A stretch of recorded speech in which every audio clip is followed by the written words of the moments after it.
So nothing says you mean business like a massive upper back. So today we're going to go over pull downs and its variation for growth.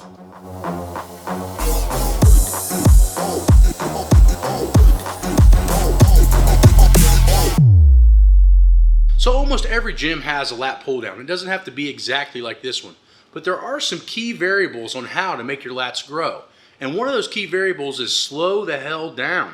So when you're doing these pull downs, it's okay to have some power on the way down, right? Go this way hard. But when I come up, I like to count in about a 5-second count. Then I get a big stretch, pull hard. 1, 2, 3, 4, 5. The lats love to grow in a controlled, slow state, much like the calves. So if I'm using my lats in a slow, controlled state, I'm actually going to get more growth than if I go heavier and faster. The trick with muscle hypertrophy, especially in the back muscle, is to kind of counteract the stretch reflex, meaning take away the tendon in the muscle. So basically, what I'm doing is, when I slow down the eccentric or this phase right here, my lat has to do all the work. There's no stored kinetic energy that's helping me do that lift. So really, for hypertrophy, in my opinion, the big factor is controlling the eccentric or the upward motion. And that is going to make this area grow like crazy.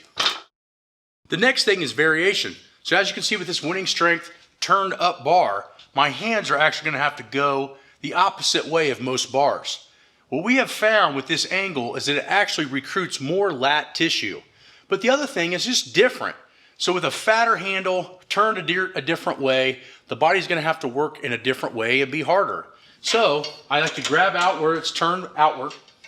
And then when I'm doing my pulls, I could do them the standard way, right?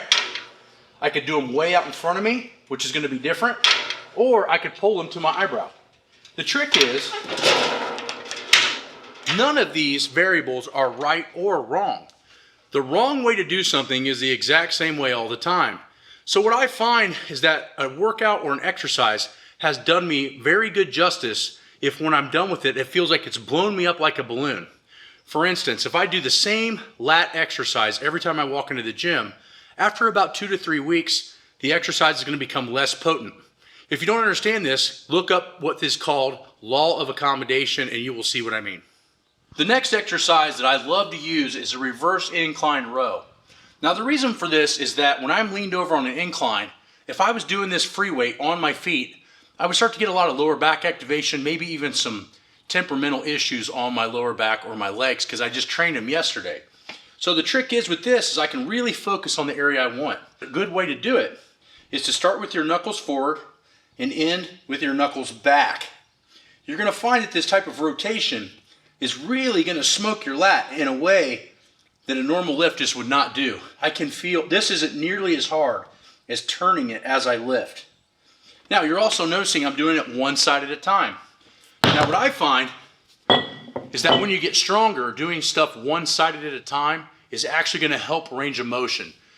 What ends up happening is that your back muscles start to get so big, close together, that they actually restrict each other from getting full contraction. So from separating the isolateral sides, left and right, what you're going to start noticing is that you're going to get more back activation due to the fact that the left and the right side aren't combating themselves for room. So if I'm only working one side, I got more room to work that side. The next thing you're going to need in your training cycle is just different types of resistance. Now the reason that I like bands for doing lat work is the simple fact that back here is the most tension. So here is the easiest, here is the hardest. In cables, they're the same both at the front and the back, and with dumbbells, they're the same both the front and the back. That's an advantage too, but the disadvantage is it's the same. So if I'm pulling with a band, the muscles are going to have to react to a completely different environment, therefore hopefully increase our chances of growing more muscle tissue. Plus, my back muscles are mostly activated towards the back part of the lift. So that's where it's at the hardest. So I pause for 1 second and come back. I notice this is hitting my muscles in a completely different way than doing a normal cable or a normal dumbbell, just based on the fact my muscles are confused that the environment is changing from long to shortened. So in closing, we need to remember a couple key things. 1, change the exercises. You gotta have a multitude of exercises to attack the muscles and keep them away from law of accommodation. 2, change the tempos. Slow things down. If your main goal is to get more muscle tissue, time under tension is your friend, therefore tempos are your friend. And last but certainly not least, change resistances. Bands, dumbbells, chains, and cable machines are all going to create different types of resistance, therefore a different book for the muscle to read, so to speak. The more books you can read, the bigger your knowledge gets, and the more exercises you have, the larger the muscles can grow. If you guys like what you saw on the channel, go on winningstrength.com, look up the manuals, and get on the Patreon channel to see all this stuff in full effect.